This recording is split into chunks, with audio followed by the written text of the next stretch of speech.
My name's Ethan, and I'm reporting with KidScoop Media. And I'm going to ask you a few questions. Sure. Thank you for the interview, first off, today. It's really nice to meet you.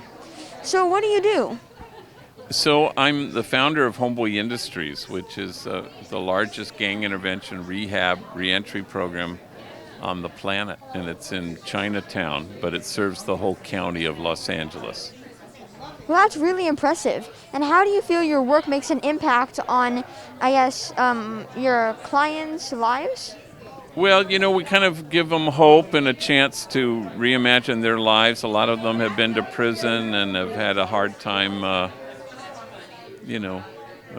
of picking themselves up. So we want to give them a second chance and train them and hope that they find healing there and to move on to a better life.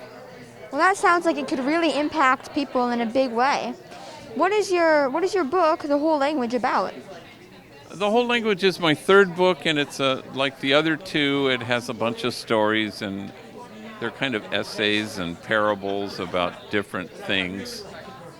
Also about God and about spirituality, and so it's kind of deals with large questions, but with stories from the lives of these folks. Yeah, and what message do you want to convey with your new book? Well, I want to invite people to speak the whole language, which is to see the whole person and not to. Everybody's a whole lot more than the worst things they've ever done. So you want to somehow get people to see each other as God sees, and that's kind of the idea.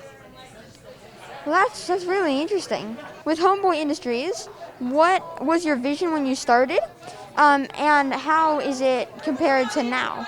Well, that's a great question. Well, when I started, I was pastor of a parish that had 8 gangs at war with each other. So I was trying to just bring peace to the community where my church was. But then as it grew, it was trying to offer opportunities to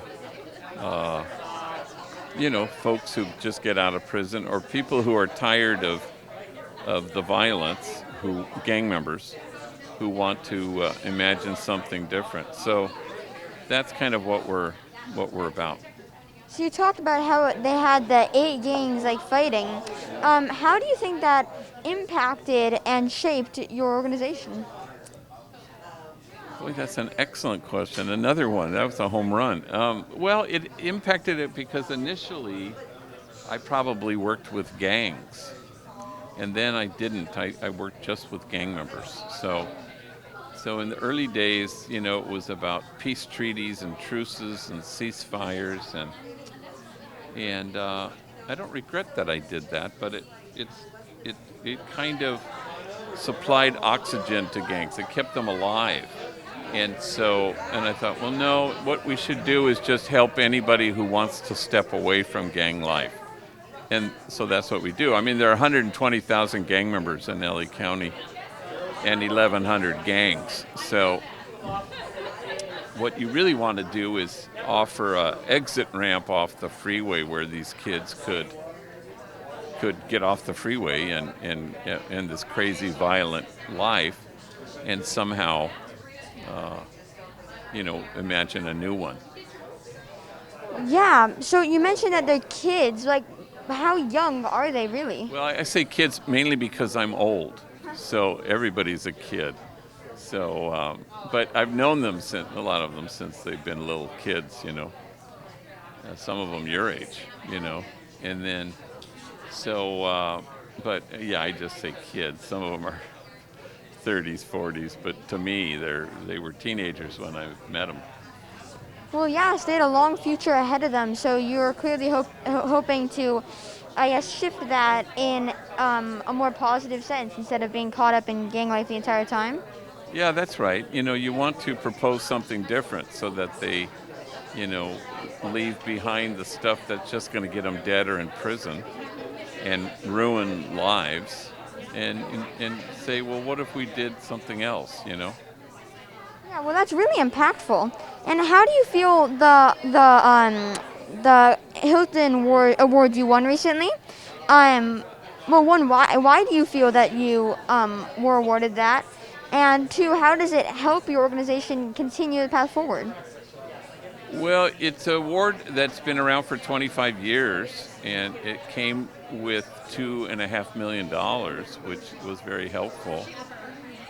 And normally they give the award to international organizations, but this was only the second time in 25 years that they gave it to an organization in the United States. So we didn't expect to get it for that reason, and then all of a sudden we got it. So, what do you feel your next steps are for your organization? Well, we're trying to build housing because there's so many gang members who are homeless, basically.